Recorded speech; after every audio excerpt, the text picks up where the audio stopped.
Hello, hello. Happy Tuesday, June 23rd, 2026. I'm Manila Chan. That's Ted Rall. You are tuned in to the Ted Manila Information Show, TMI Show for short, because we also do bring you way too much information and sometimes stuff you just really didn't want to know about, but we're going to make you know about it. And we do it live Monday through Friday, 10 a.m. Eastern time. So please be sure to hit the like, the follow, and the share button to help our little show continue to grow. We appreciate all the people that have subscribed. If you want to continue supporting this show for $5 a month. Wait, is that right, Robbie? It's $5 a month? Yep. You can subscribe just to the show. That goes purely to us. But you can support us on YouTube for more. Yeah, you could. For more. $10,000 a month is greatly appreciated.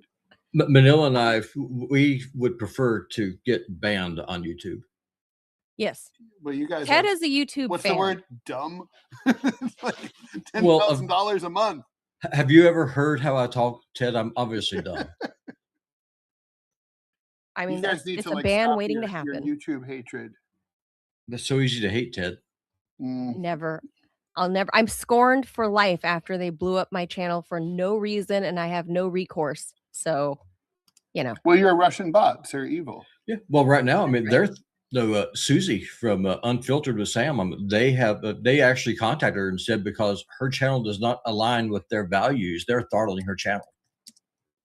What values? Actually, do they tell you what the values are? Yeah, because what she did is that she released a video back in February. No, she's half Lebanese, encouraging Americans to get out and vote. Or write to their congressman or whatever. Vote or write to their congressman about, don't support what Israel's doing. To Lebanon. That was enough for them. I mean, they have got their foot on the neck of her channel. That's the whole reason why I started coming over to Rumble. Well, Robbie, don't you know that Alphabet owns YouTube, and Alphabet also does a lot of businesses and contracting with the Pentagon, and the Pentagon does business with Israel. No, of course.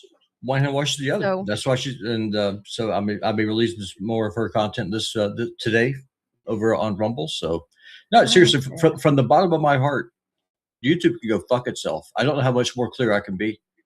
You hear that, YouTube? Here. Go fuck yourself. Here. I'm with you. Screw Alphabet. Screw Google. Screw YouTube. Your harsh language is making me uncomfortable. That's unfortunate. That's the home for the snowflakes is YouTube. Not everybody, obviously. We can't account for everybody. Yep, but while I'm here, you'll be going to read this ad? Yes. Yes. But YouTube is the home for where all the Karens live, and they complain about everything. Well, YouTuber got me doxxed. So here we go. That's right. So Access Med, powered by Trinova Health, is a revolutionary telehealth service that offers fast, free online evaluations and free home delivery for customized compounded medications, offering custom weight loss support, ivermectin therapy, hair restoration, cosmetic rejuvenation, custom ED treatments, and more. You can complete your visit in less than 10 minutes, and there's no subscriptions or recurring fees. We've made getting started easier than ever. Simply follow the link, choose the product or treatment you're interested in, and then complete a quick online evaluation. Within days, your custom meds will arrive to your door. Mention Rumble and the coupon code and get 10% off your first treatment. See, YouTube is not going to give you that, Ted. YouTube is not going to support you financially. They're also going to rip your tongue out. Do you think they would give a biological woman ED treatment if I asked? Why not? What would you do with it? All it is blood pressure medicine. Right, isn't it? Well, they say that Viagra works for women, actually. Well, Viagra is a heart medicine. Really? Yeah, because basically women with low sex drive often need a little boost, and it helps. I was just goofing around, but I mean, with all these online telehealth, whatever, like I just wonder how they would respond to anybody that doesn't necessarily, we'll say, biologically align with what the intended course of treatment was made. Well, you certainly don't have hair loss issues. As far as not we this can time. Tell. No. Not this time, not with this pregnancy. But it's because of the whole breastfeeding thing. Did you guys know that?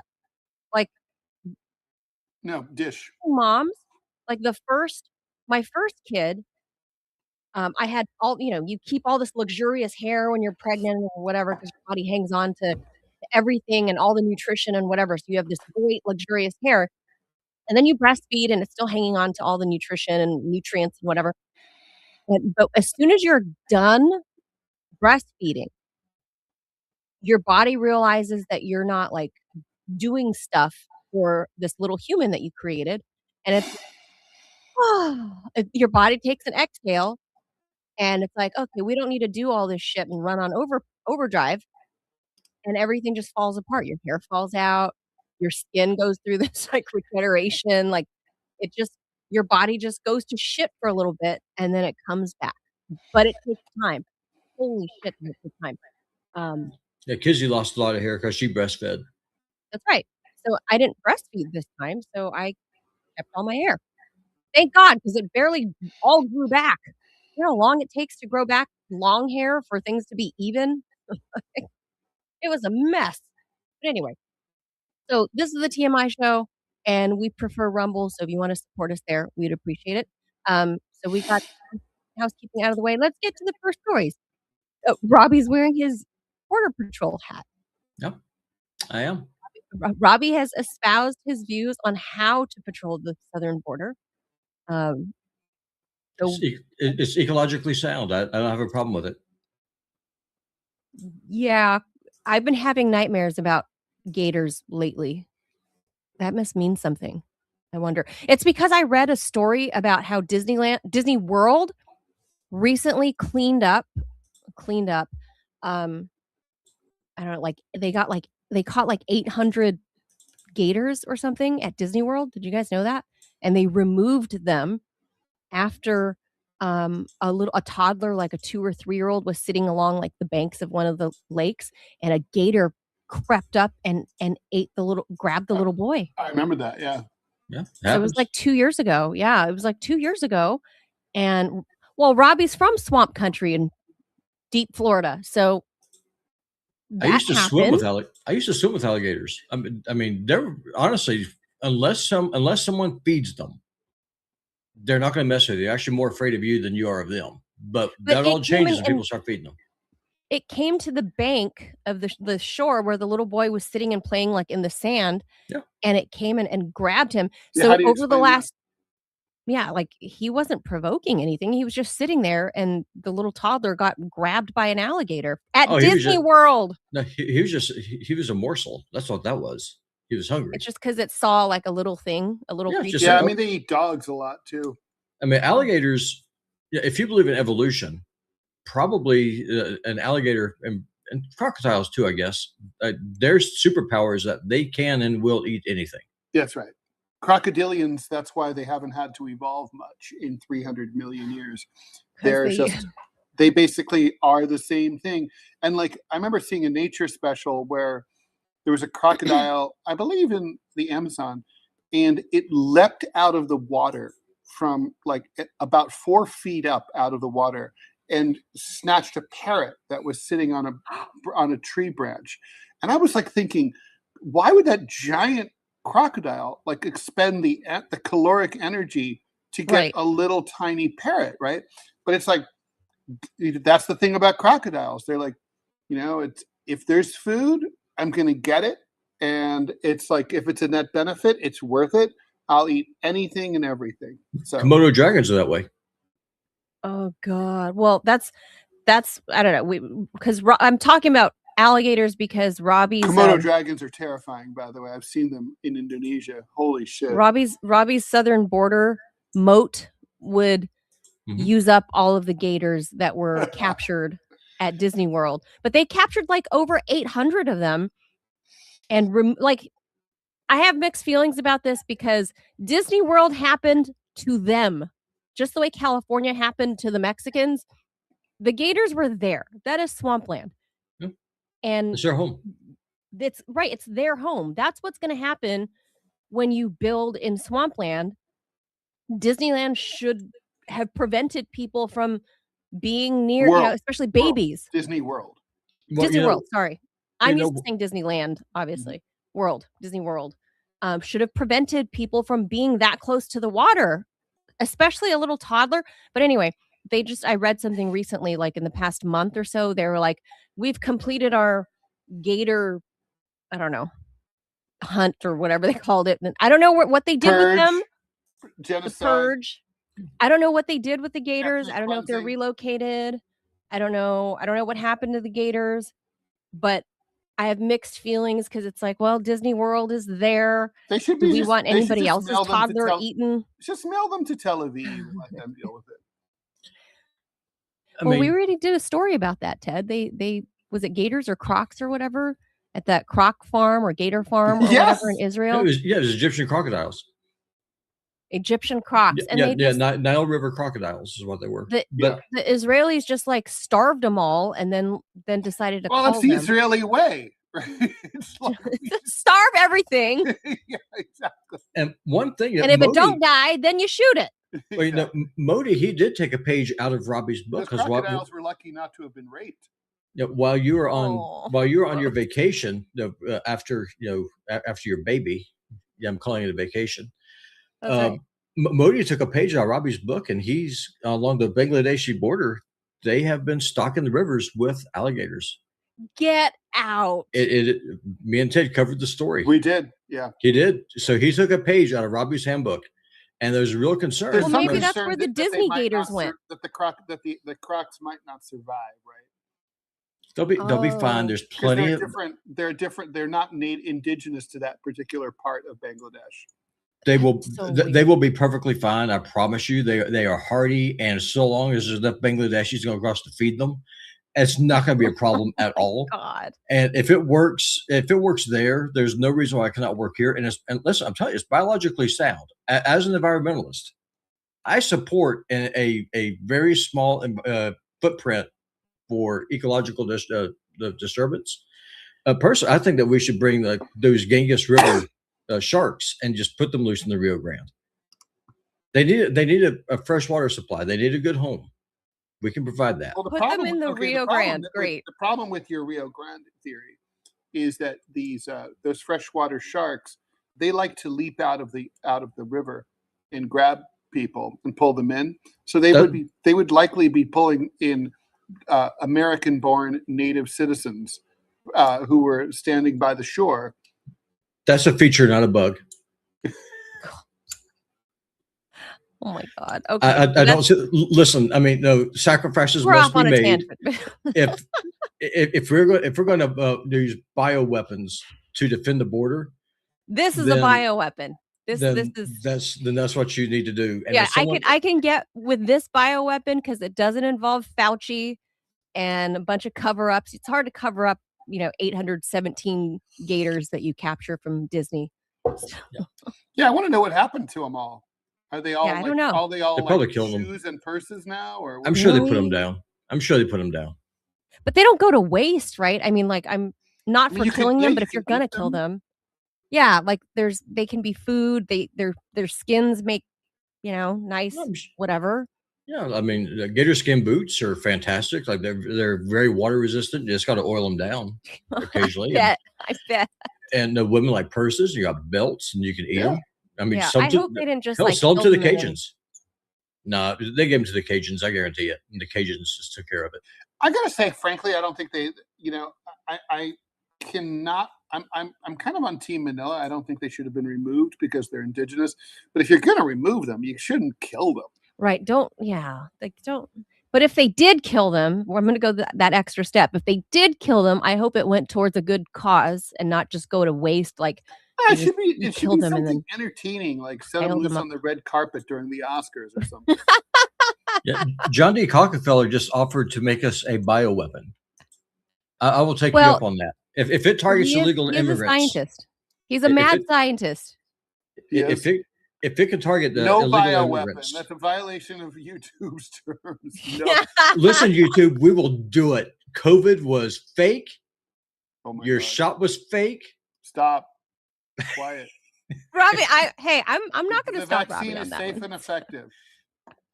Dr. Fauci All right. is like Jesus himself. Is a god.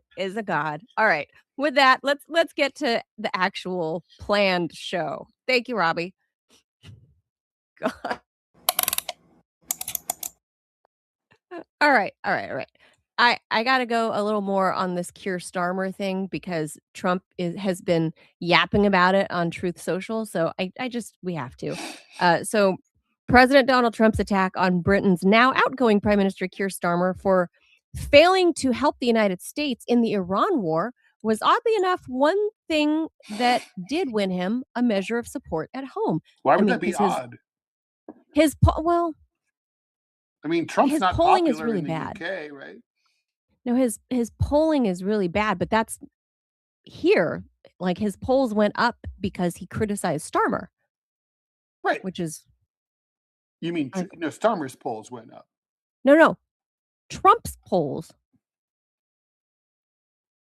I think. That's how I understood the article. So Starmer's downfall to become the 6th British prime minister in a decade. Okay, sounds another warning for Western democracies that find themselves in a similar position over the fundamental mismatch between what voters demand from their governments and the understanding of the price that the same voters are willing to pay or think they can get someone else to pay. In Starmer's case, part of his demise was undoubtedly due to the stiffness of his personality. I think there was a little more to that story than his. It said part. Yucky. Yeah, a lot more. A lot more. I don't think that his personality was. It was part of it. You think so? He's as likable as Hillary Clinton. Like I said, part of it was that. Prime Minister in waiting. It's like a lady in waiting. Andy Burnham from the same leftist Labour Party. They call themselves leftists. I don't get that. He has a cheerier personality, they say. But he knows he needs to come up with answers to problems that have raised the question of whether Britain, which long styled itself as the cradle of democracy, I don't think so, is becoming impossible to govern. As Burnham put it, quote, people want to see progress on economic growth, cost of living, public services, housing, and opportunities for the next generation. That's true, but it now goes much deeper in a fragmented country of communities across wealth, class, race, religion, geography, and more. Plus, there's no money left to spend.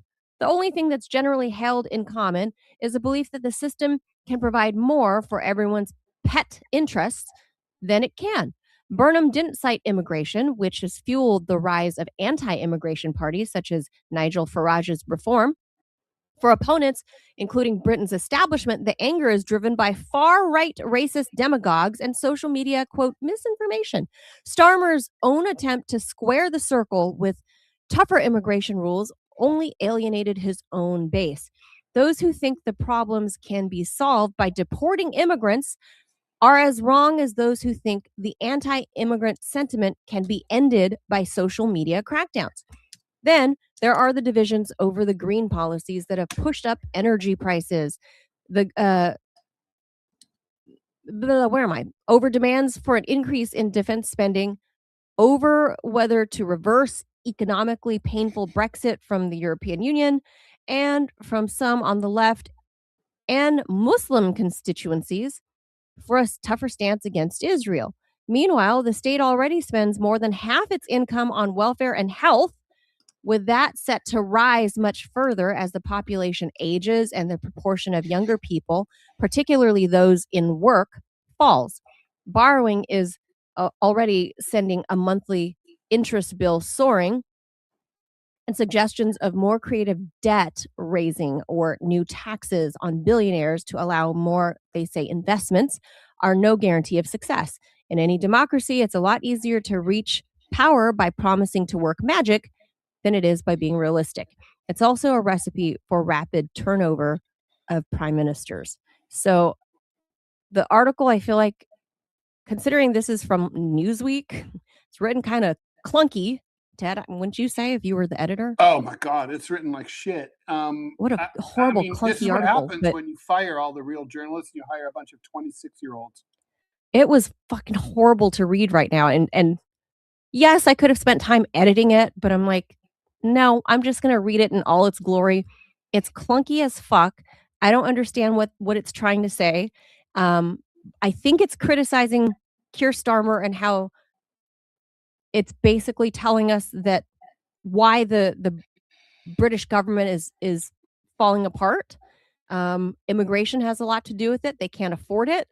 Too many immigrants, I think, is what it's implying, and that the labor, the left, which is a shitty left, Ted. Like we complain about our left, but No, labor, I it's mean, similar. It's like the Democratic Party. It is. yeah, It's they're corporate. It's the same. it's the same, totally the same. They all suck.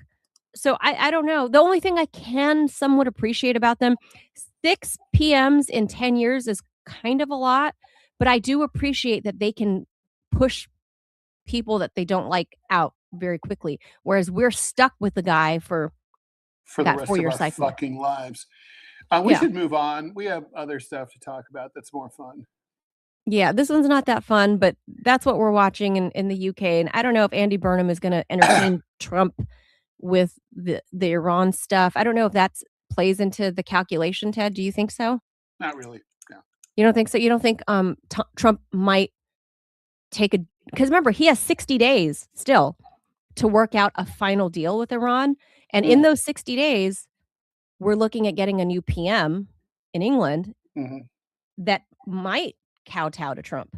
Nah, I don't think so. You don't think so? Nah, the English people are not in the mood to join Trump on his latest stupid adventure. I hope you're right. All right, let's hit the jaws. All right, for the first time since COVID shut down movie theaters around the world, Hollywood is asking a question: what if movie theaters actually survive? After years of streaming dominance, layoffs in the industry, writers' strikes, and predictions that cinemas are headed for extinction, 2026 is the strongest year for theaters since before the pandemic.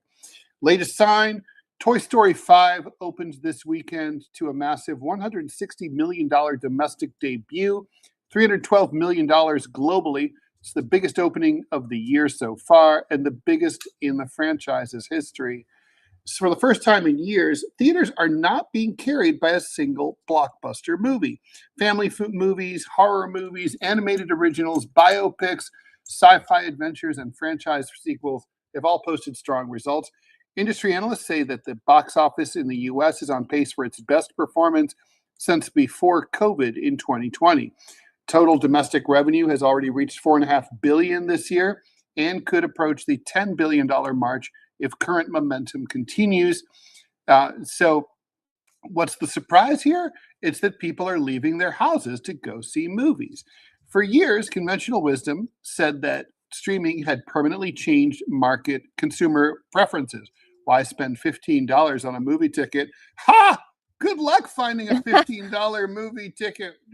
Really? $27 on the Upper West Side No. when you can wait a few weeks and watch from your couch. That logic helped fuel countless predictions that theaters would become niche attractions rather than a mainstream pastime. But in fact, if for audiences still show up for some movies, whether it's Toy Story 5, Super Mario Galaxy movie, Project Hail Mary, or surprise horror successes, viewers will still show up and buy tickets if the experience feels bigger than what they can get from Netflix or HBO Max. That doesn't mean that theaters are returning to pre-pandemic levels. Before COVID, annual domestic box office revenue routinely was over $11 billion. Most analysts say that's never going to happen again.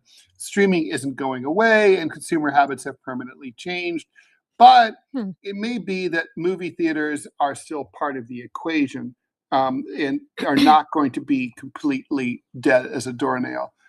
So that's good news for people who love movies as much as I do. You're a movie buff, but are I you a theater love guy? movies. I'm a huge movie buff. I love all kinds of movies, and it is absolutely true that seeing it in the theaters just isn't the same as seeing it at home. I have a nice setup at home. I like watching my TV, my movies at home, but even so, and I'm lazy as the next guy, but every now and then there's just nothing like getting in the car and going to a theater and getting popcorn and just, and having a shared experience with other people. That.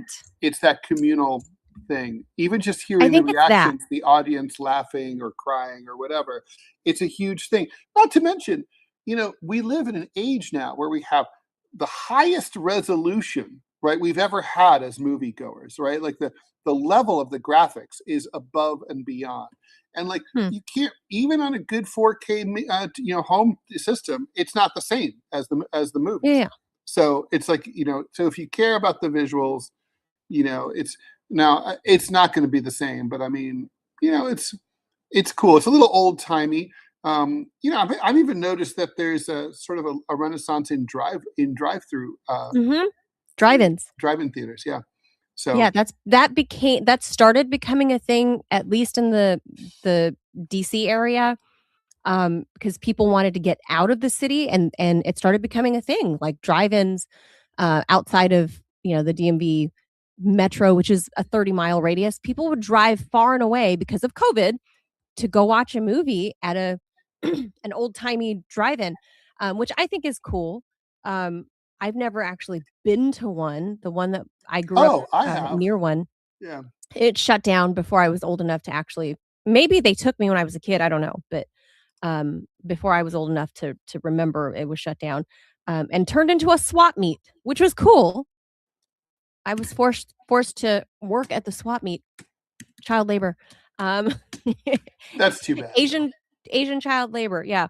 But that's what they did, and that's where I got great books and stuff. And at least they utilized the space. But anyway, the movie theater thing, I would say you hit the nail on the head. Is there's nothing like people being together and laughing in unison or being sad in unison.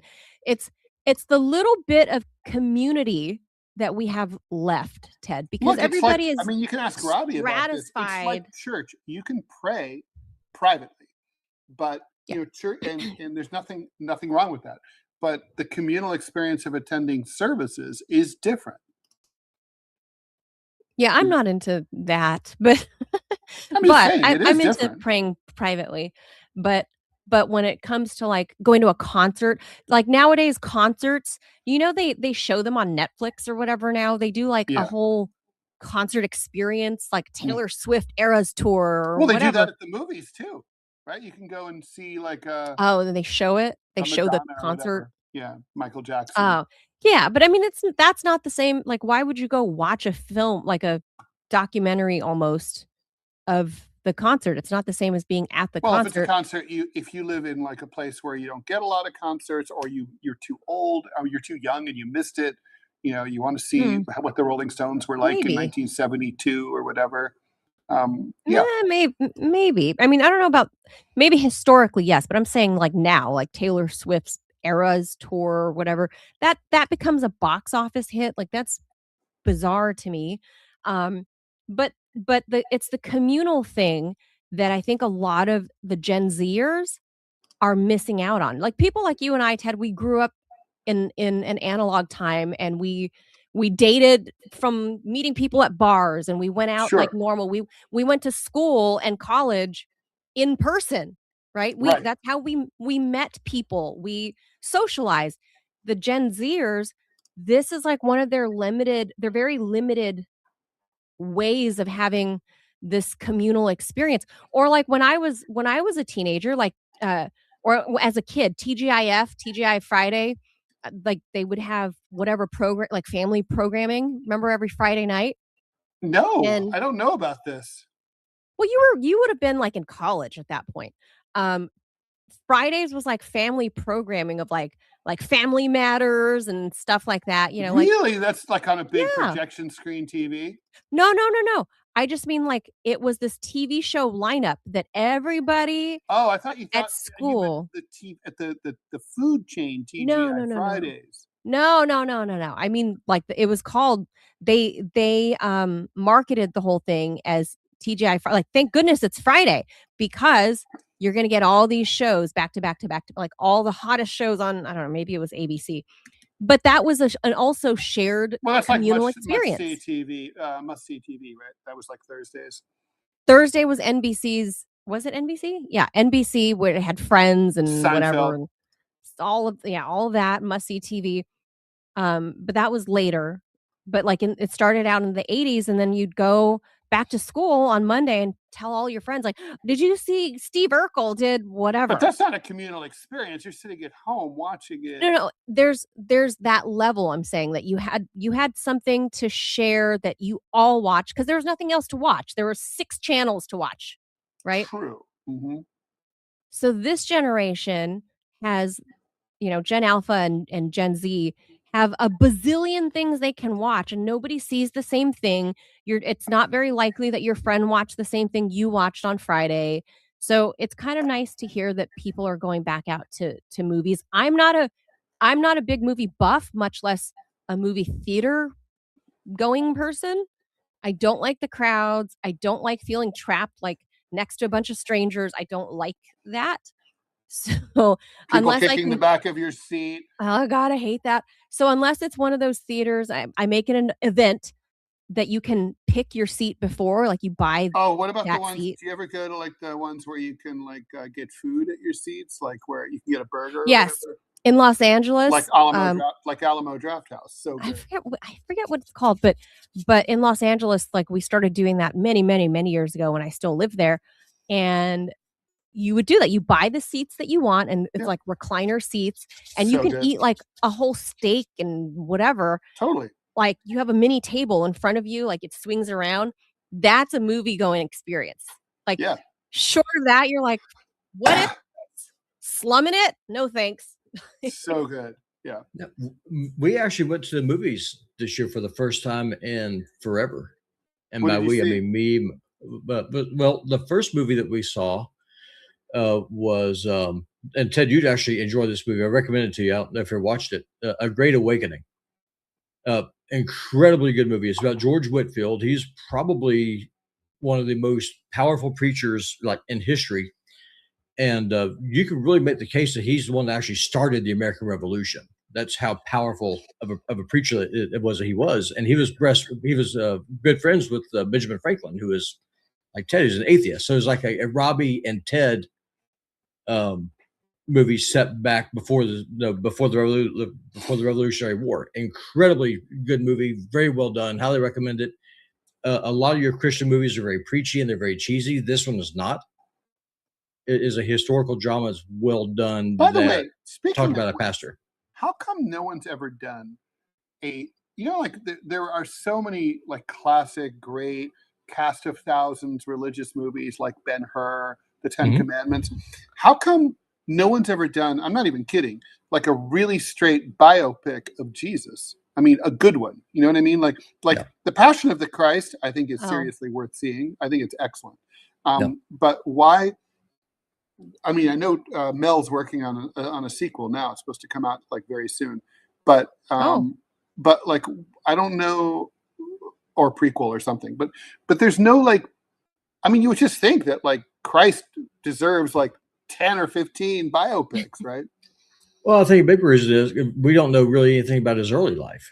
His ministry started when he was in his 30s. We got a couple of snapshots of him when he was a kid. Well, he was a spicy teenager. We know that. Yeah, he was. I mean, he ditched his stepdad and mom to go and talk to the rabbis in the temple, and they realized that they left him. So yeah, well, that's before he started breaking things. But no, I mean, that's why The Chosen. That's the Amazon thing. It's kind of like a Christian soap opera, for lack of a better thing. Yeah, I'm not impressed with it. It has a lot. You know what I mean? It's like it seems like no brainer, like built-in audience of hundreds of millions. How can you go wrong? I'm not. Well, I mean, yeah, that's true. If nowadays the box office elites, the people that control Hollywood, if their goal now is $10 billion for the year, which, by the way, even people like me would go see it. I mean, it's like really? if it were good. Well, you got to before they're talking 11 billion was easy. Now they're like hoping and praying that they get to 10 billion. If you do something like a mass Christian appeal type movie, a lot of listen, you do it right. like you could do this all day long. Life of Muhammad. There's all sorts of things you could do like that.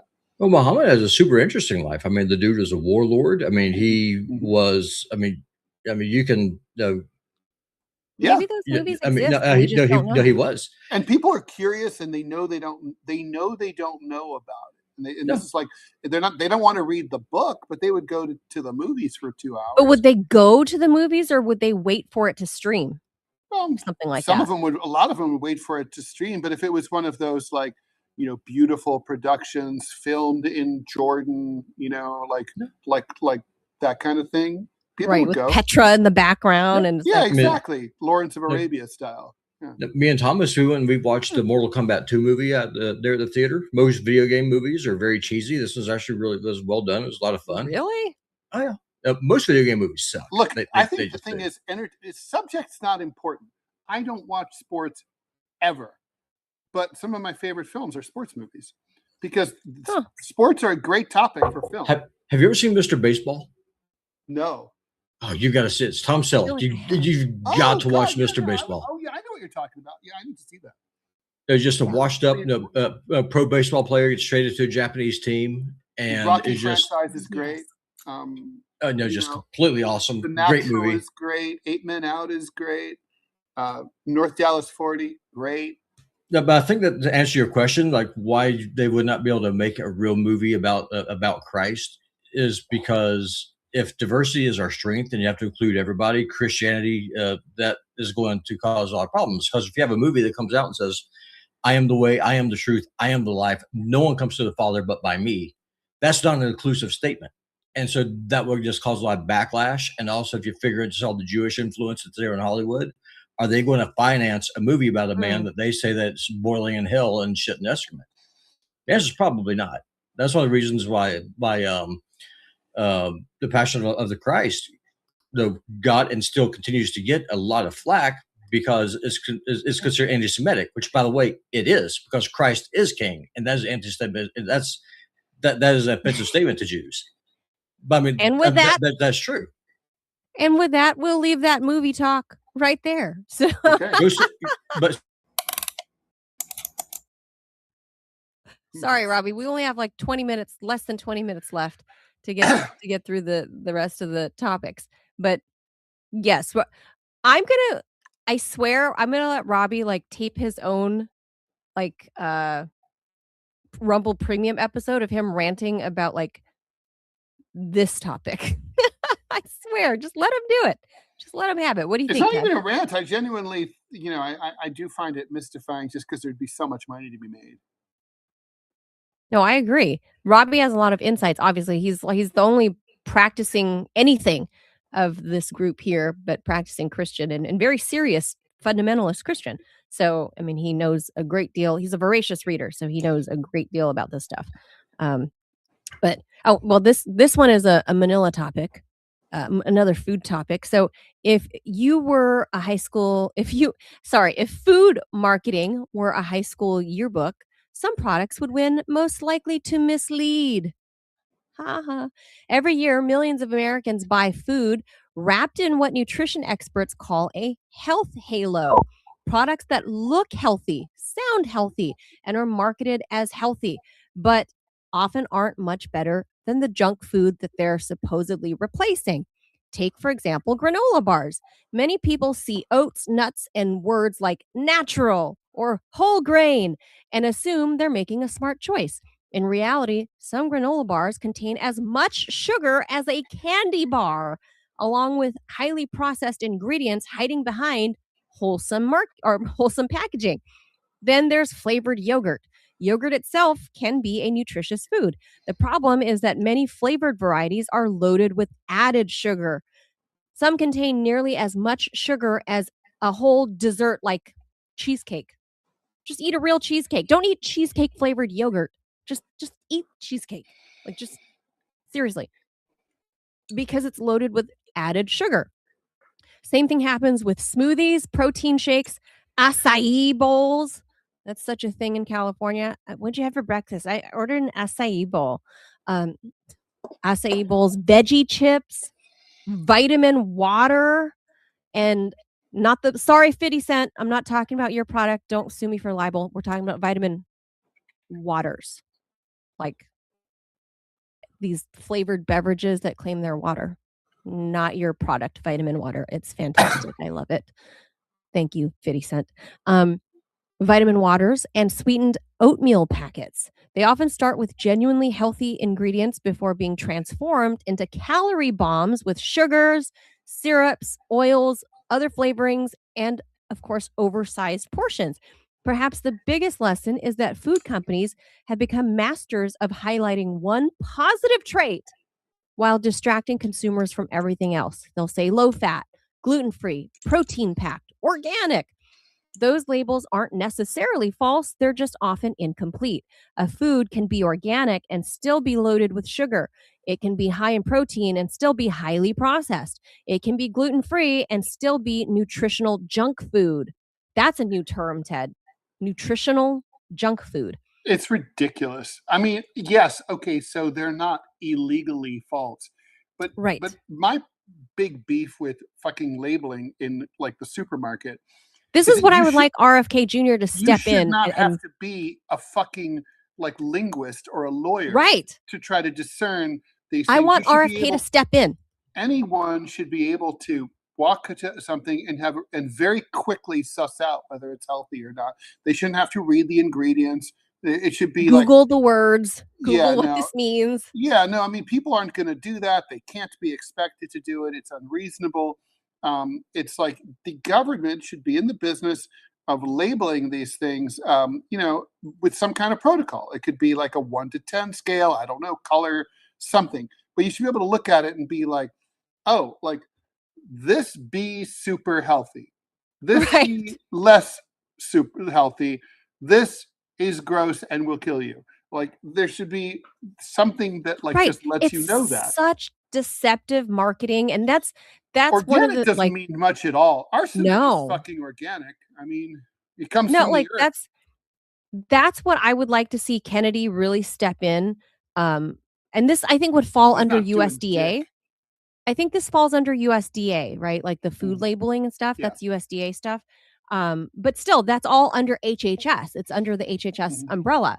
So USDA really, like that agency under the umbrella of HHS, really needs to re-examine what has been allowed, like the fuckery that's been happening with our foods, like increasingly becoming more and more difficult to decipher without using AI to scan the label for you and tell you what things are. Ridiculous. Like that shouldn't be the case. Like that's why I tried like yesterday, for dinner I made a steak, had a block of cheddar cheese that I chopped into cubes and little the little golden potatoes. Like I just tossed it in olive oil and some sea salt and some pepper and put it in the air fryer. It's food, like whole complete foods. That's the only thing I can trust that isn't, they're not sneaking some glyphosate shit. I mean, they might still be, but because it's part of the growing process here with Monsanto foods. But at least they're not, I'm not getting snuck in with some additional added sugars masquerading as something else by another name. Because I cannot trust our food system. Like, I don't know what caused my breast cancer. And yes, being that it was stage 0, like thank God it was found so early. But my BRCA tests were double negatives. I had I don't know. Could it have been from my early years of smoking? Is it environmental? That didn't help. Food? I mean, wouldn't that appear as lung cancer though? So I don't know.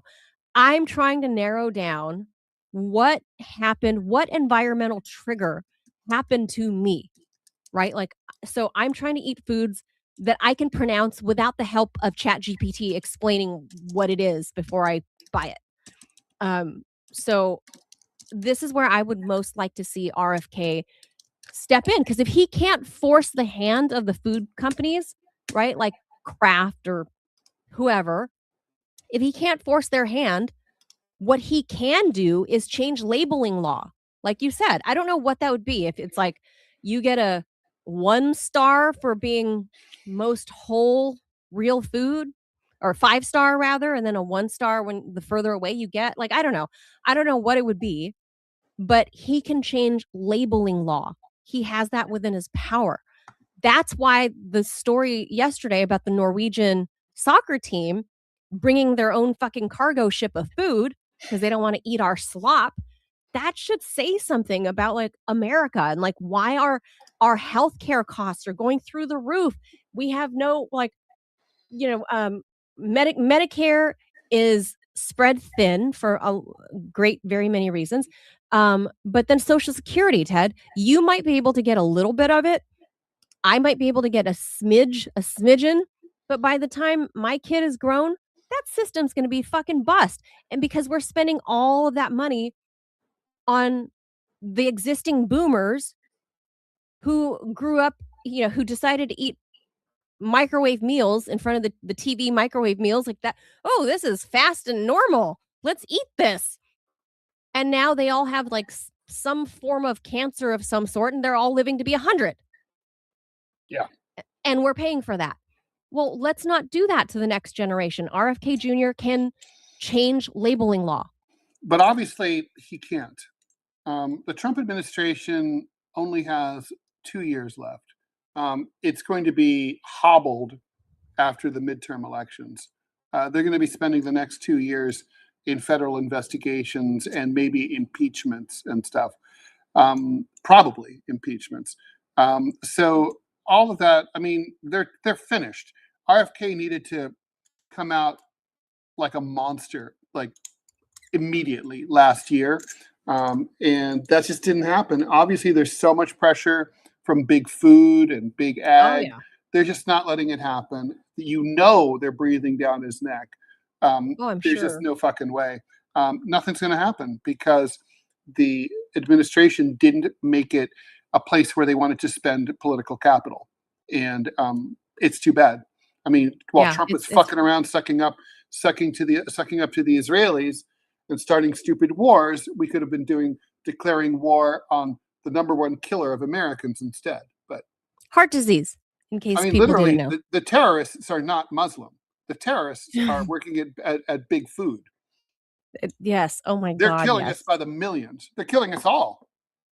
Well, you know what my smug American joke was when I lived in Dubai?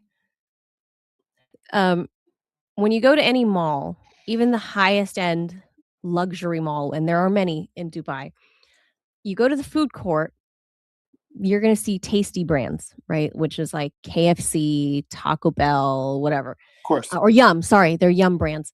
And there's McDonald's everywhere. But they love them some KFC out in Dubai. Those Emiratis, they love some KFC.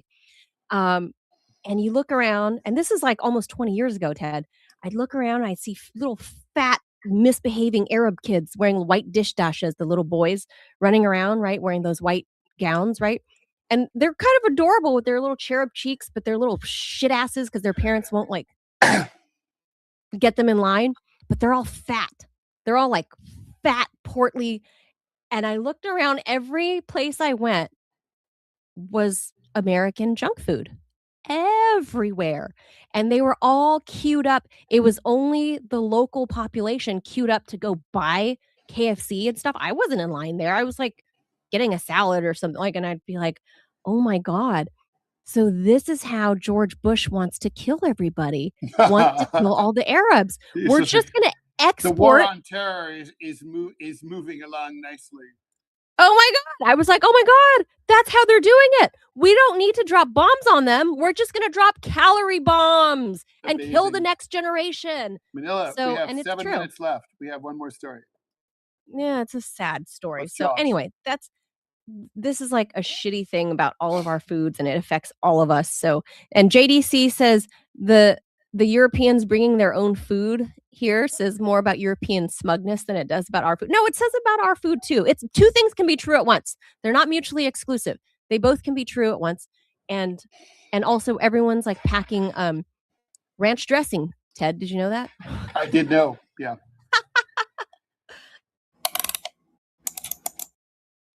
It's funny, and I always hated ranch dressing until I became older. Anyway, a former FBI hostage negotiator flagged a dark detail in the new Nancy Guthrie ransom note delivered to the family on Monday. In that note, Guthrie's abductors claimed that the 84-year-old mom of Today co-host Savannah Guthrie had been buried with nature now, according to a source close to the investigation, who spoke to News Nation reporter Brian Enton. Chip Massey, former hostage negotiator, told CNN's Aaron Burnett that the abductors also included details in the note that point to where the investigation may go next. The messaging itself, Aaron, as you pointed out, is also interesting because now we're shifting, Massey said. The captors have shifted from a point of leverage. Now it seems like they're trying to manage the narrative. Guthrie vanished from her home in Tucson in the middle of the night in late January after seeing her family at a dinner engagement. The authorities have only released a few details about the suspects or their motives, other than a few pictures captured by the doorbell camera at the Guthrie house. Massey said the new note suggests that the abductors want to convince the Guthries and possibly the public that Guthrie's death was an accident. Whatever the wording is, that's a narrative control, he said. So what we're seeing is that perhaps they're thinking in the event that we're caught, or we want the public to see us in this light, as opposed to murderous kidnappers. But that's not really the real reason that they would send that note, right? So the reason that we know that we think that this note is authentically from the people who kidnapped Savannah's mom is because they had lots of details about the site that were never released to the public. They knew things that other people didn't know. That's why law enforcement thinks it's authentic. Now, why would you say, like, hey, listen, she's buried now with nature? You would say that because you'd want the authorities to stop looking as much, right? It's to take the heat off you. Like, you've killed her, you've given up any possibility of collecting ransom money, and you're basically notifying the family she's dead. And so you're hoping that the FBI and Tucson PD and Arizona State Police, decide, like, well, okay, at this point, it's a body recovery operation, and it's also, of course, an attempt to hold those responsible. This would be murder if they were caught, because if you die while you're being kidnapped, of course, it's murder. It's at least second-degree murder. So the authorities are still going to want to catch them. I don't think it's going to reduce the detectives' interest in capturing them, but no doubt the kidnappers are hoping that it's sort of like it's sort of like saying, like, look, it's not a race against time anymore. Maybe there's other things you could focus on. That's what this is about, right? How awful and sad. I mean, Ted, you and I both are It's not a public surprise. figures. No, it's a sad, likely conclusion to this horrible saga this poor family has gone through. But Ted, you and I both being public figures, you much longer than I have. But this is why I don't reveal my children's names. I don't mention my husband. I don't mention anyone in my life by name. Yeah. This is why. Like, anybody that's close to me, this is why, because I've had psycho stalkers. Like, I've been on TV for a long time, right? Local media, radio, whatever. And I've had crazy ass stalkers. It's normal. It's almost one impossible. thing to me. It's one thing to happen to you, the person that's on air, right?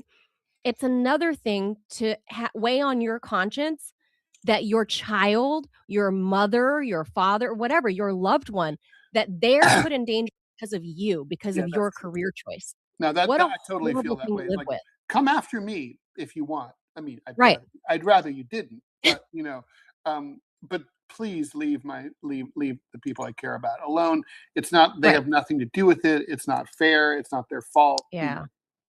It's really sad. This little old lady, like if you wanted, I don't know if they were obsessed with Savannah or they just wanted money from Savannah. They wanted the money, clearly. That's all. Yeah, it's just, what a horrible, and for the record, I'm poor. So you're not going to get anything out of me. I'm just like blood a working class middle. So you ain't going to get anything by kidnapping my mom. So I'll be like, well, fuck. That sucks. The thing Can't is, offer you any there's Bitcoin. not a lot of cases where, kidnapping is not really a very successful crime very often, No. right? I mean, Ransoming. I mean, yes, like you I made it a kidnap verb. someone, you have to get it first. I mean, think about how tricky it is. You have to, if for it to work, you have to return someone alive and manage to collect the money without getting caught. Now, otherwise, it doesn't work. And the thing is, so getting the money is rough. Returning, but if you return the person alive, well, I mean, they spent time with you. They know things about you. Right. And that's going to help you get caught. So it's rough. I mean, most of the time it doesn't work. You get caught. They get the Yeah, negotiations Robbie brings up dragged the down. Lindbergh baby. Yep. Yeah. I mean, it's like Yeah. Charles Lindbergh's it's baby. kind of a stupid fucking crime, really. Yeah. Kidnapping for ransom. And I'm not saying kidnapping for other reasons is good. The penalties are very severe, right? I mean, like you can in many states it's the death penalty. Is it really? Yeah, kidnapping. Yeah, kidnapping and murder are kind of the same. Yeah, this is, I mean, we all knew this was going to happen.